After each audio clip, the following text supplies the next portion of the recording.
Okay, so today we're talking about what is resilience. So I think resilience gets used a ton, and a lot of people are like, what is it? So I'm coming on here to discuss what resilience means to me. Because resilience is something that is a core piece of what I do.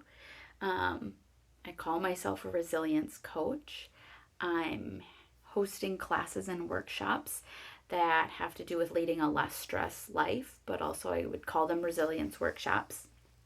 At the end of the day, I consider resilience to be a skill, a component that helps one manage the ups and downs of life. So, life is going to throw us curveballs. There is going to be stress in our life. There are going to be things that stress us out.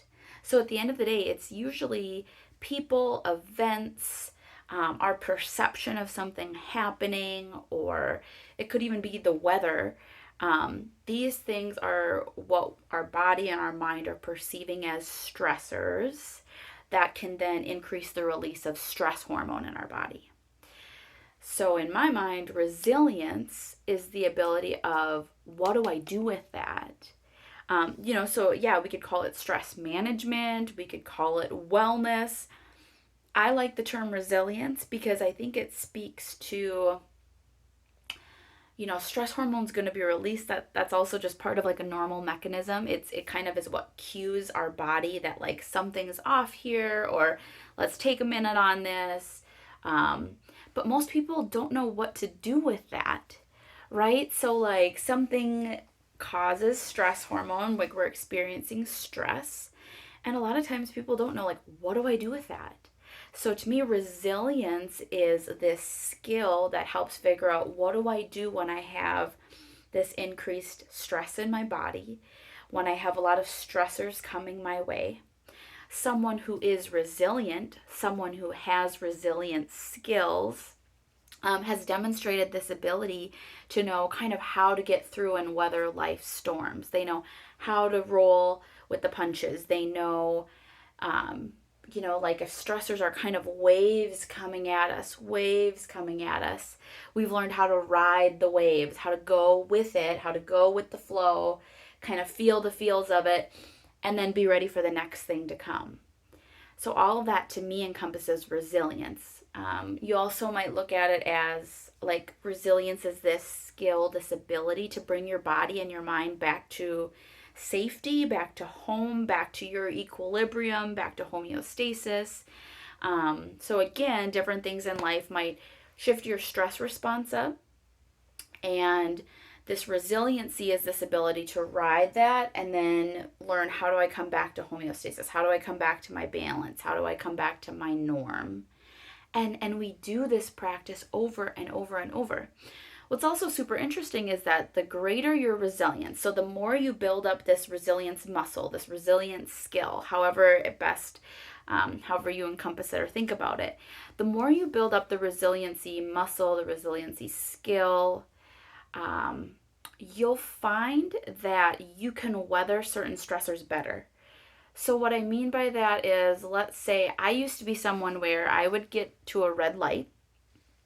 I use this example a lot because red lights used to really bother me. So I would get to a red light in the car, and that used to really bother me. I mean, I would just be like, why me? Why today? Like I got someplace to go. I got to get somewhere. And it would just like ramp up my stress response. And to be honest, like sometimes, some days, like if I've had a really long day at work, or I mean, no doubt I'm usually running behind, I can still get to a stoplight and feel that initial like stress response. It's big. But what I will say is I have improved my resiliency to the point where either I can now stop at a red light on a regular day and it just doesn't bother me as much. I have learned like how to manage that stressor so it doesn't elicit as big of a response as it used to, or there might be days where I just have more irritability too, more is going on, and I actually might still experience like a really big trigger at this stoplight for whatever reason. It just bothers me, right?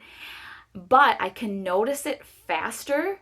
I can notice like, whoa, that like I am mad that I'm at this red light.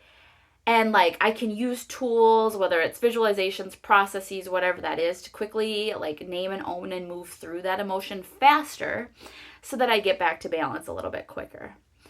So either way, the more you work on resiliency, the more you work on moving through emotions, the more you know what to do when you're feeling big, intense emotions or whatever that is, like you have a lot of stressors coming at you. I want you to know that you're gonna notice the improvements over time. If you keep consistently showing up, practicing the skills, practicing the process, you will notice that certain things that used to really stress you out either don't stress you out as much anymore, or you'll notice this big stress response in your body and you'll be more quickly able to get back to balance. So that's what resilience is for me. That's why I created these upcoming workshops.